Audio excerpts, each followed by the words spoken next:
Hi, it's Rex Urwin.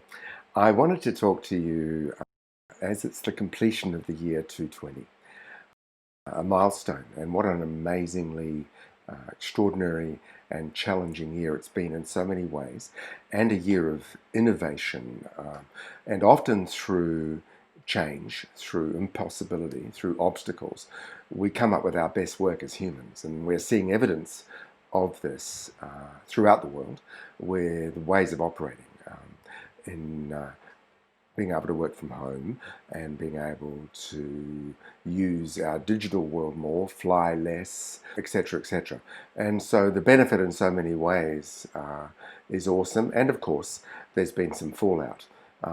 One of the things that is not often understood and is becoming more and more understood through our involvement of humanity is the world of breathing and where breath fits in to our life. When something is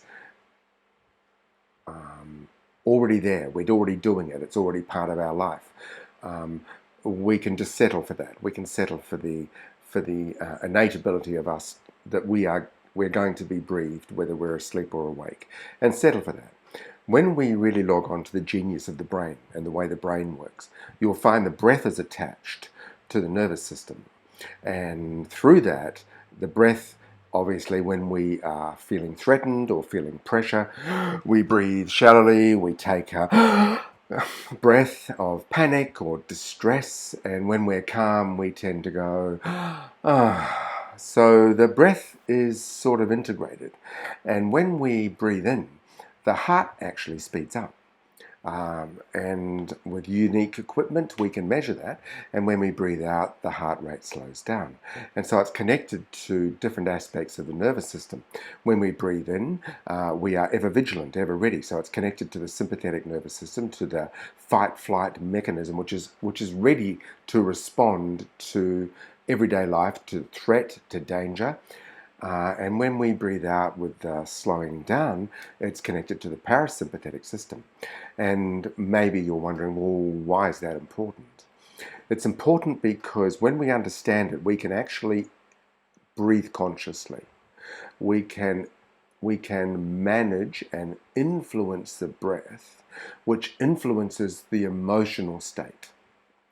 When we're in a calm state, breathing and operating in the parasympathetic nervous system, we are aware, we are peripheral, we are aware of opportunity, we see option, we are creative, we are happy, we're relaxed, we're calm, and we're able through that stillness and focus to make great decisions, to respond powerfully and with beautiful thinking to life and make great decisions and get good results.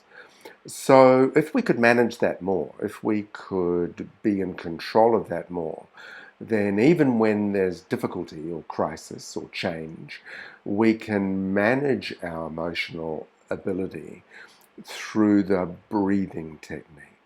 So one of the techniques we use that has a lot of research attached to it scientifically is a breath that puts us in, as some of you have heard, in what's called heart coherence. And that means that's a breath that where the balance of the in-breath, which is faster in the heart, and the out-breath, which is slower, the relationship between the sympathetic and the parasympathetic nervous systems is continually happening. When we're able to bring ourselves into coherence, there is a harmony. And in that harmony, our brain is working like a super brain. Our alpha brain waves are produced, and we're controlling them, which is our finest dreaming creative state. Our cortisol drops so that the ever ready hormone for danger is calm, and our DHEA, which is a hormone for youth, for aging more slowly, is stimulated. So we are in good order. The breath for that is simple. And even in your busy lives, taking 5 minutes 3 times a day is easily manageable. so that when we wake up, stage 1, we use the bathroom, we find a chair and sit up straight, and we comfortably and calmly, using a stopwatch, because it needs to be accurate, breathe in to the count of 5 seconds, and out, or through the nose, and out through the mouth to the count of 5 seconds, and in for the count of 5 seconds, and out for 5 minutes. That's it. And 4 hours later, around just before lunch, we do the same.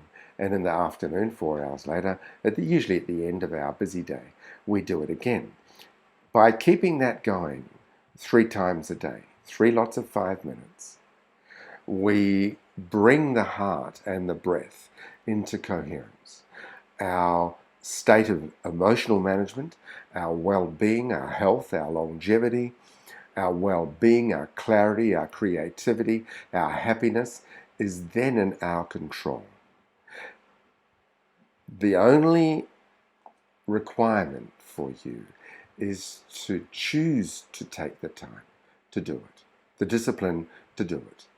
If you do it, you'll get heart coherence as a natural state, and you will be able to manage your life considerably more powerfully.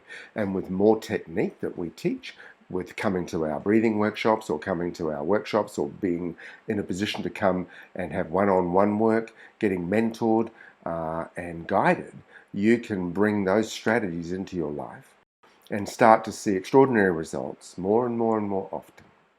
So on that note, just sharing that lovely piece of wisdom that is ancient, comes from pranayama breathing, comes from ancient breathing practices that have been forgotten and is now starting to integrate into our lives again.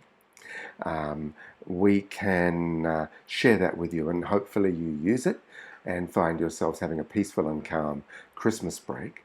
And we look forward to seeing you in the new year with joy and clarity and freshness to design and open up an even more powerful year.